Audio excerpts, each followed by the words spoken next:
All right, in today's video, we've got another example of people who think they're above the law simply because they have a job with the state or the city or in law enforcement like we saw in yesterday's video. This guy is like a New York City building inspector and he does whatever he wants. You're gonna see it right now. Deanna, we all know how prized a good parking spot can be in this city, so it is no wonder people are frustrated about what they call some unfair VIP treatment. Anyone with a car in New York City knows the drill.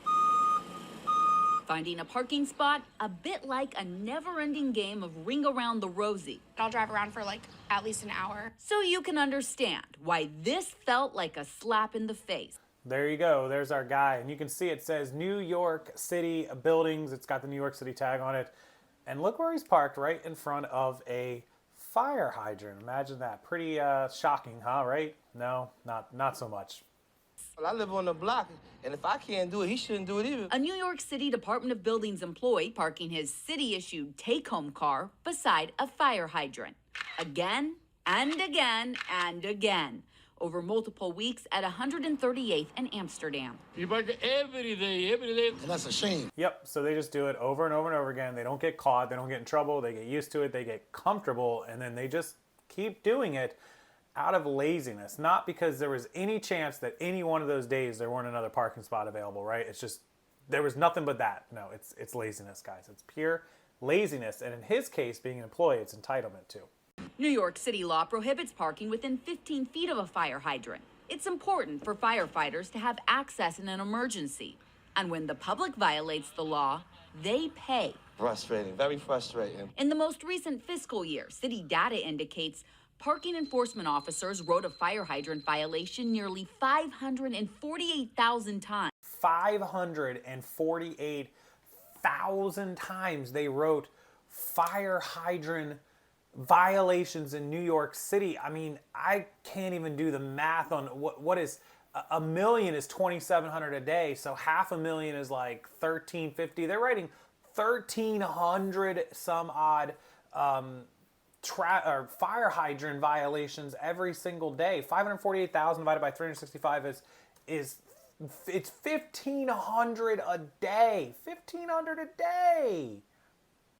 Which would make the city nearly $63 million. $63 million worth of fire hydrant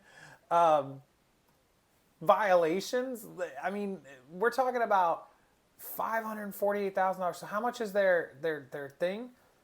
It's $115. That's exactly what it is, $115 per ticket. That is insanity. So where were all of those parking enforcement officers while this guy was parking his city-issued car in front of a fire hydrant overnight? No, you don't give a ticket. They shouldn't be able to get away with that. We took our findings to the Department of Buildings. A spokesperson told us parking in front of a fire hydrant is unacceptable and added that the matter has been referred to the department's Office of Internal Affairs and Discipline. But just 3 hours after we notified them about the problem, we found that same car in front of the hydrant again. If there's a fire, it's okay if he's, if a city vehicle, people die because of him. We followed up with the city one more time.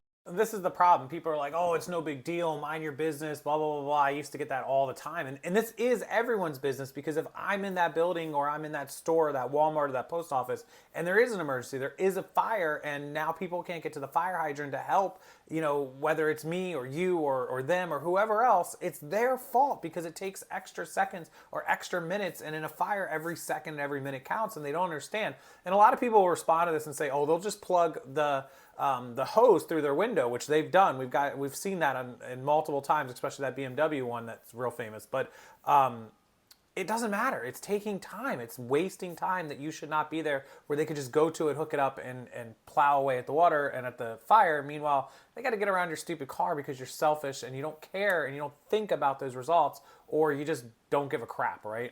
That's what happens. And waited for that city inspector to get home from work. Oh, there he is. And now all of our questions have been answered. There's our city inspector who works for the building department, who parks in front of the fire hydrant every day because he doesn't want to walk. Any questions as to why? Maybe he should go park somewhere down the road where there's an empty spot, and maybe he wouldn't have some of the problems he has. And I'm not saying that to be rude. Facts are facts, right? Facts are facts. There you go. Why do you think it was okay for you to be parking in front of a fire hydrant? You know that that's against the law, right? You don't think that the laws apply to you? He wasn't in the talking mood. Of course he's not in the talking mood. And she asked the perfect question. You don't think the laws apply to you? Like, do you think they apply to you? Hello? And he's just no answer. And why? Because he knows he's wrong. He knows the laws apply to him. He knows what he's doing is wrong. Every single person knows what they're doing is wrong. They don't want to face the responsibility. They don't want to admit to being wrong. They don't want to, just say, hey, sorry, I won't do it again. Never get that out of anyone. Literally never. But around the same time, a city spokesperson told us they were taking away a city vehicle while they investigate. Thank you for doing what you're doing. And for the first night in a while, neighbors say their hydrant had some room to breathe. The city spokesperson told us that take-home cars are meant to increase efficiency. They are not meant to be a license to break city laws. In response to our investigation, the police department also told parking enforcement officers that city vehicles should not be given preferential treatment. If you have a story you want to investigate. Yeah, so there you go. Not only are they saying they took away his vehicle in the last email, they're saying they're not above the law. So good on them admitting it, being told about it, and then telling their parking enforcement guys who drive around and walk around giving out tickets to make sure you're ticketing those cars. Because I got to imagine that there was a time that somebody saw that car parked there and didn't ticket it because it was a building car, a building inspector, a city car. Don't give them preferential treatment. Ticket them just like any one of us would have had to pay $115. After enough $115, I bet you he'll stop parking there pretty quick, fast, and in a hurry. Anyways, appreciate ABC7 on your side from New York for the video. Give them credit. Go follow their YouTube channel and their social media. And until the next video, make sure you guys don't park in front of fire hydrants like that ding dong did.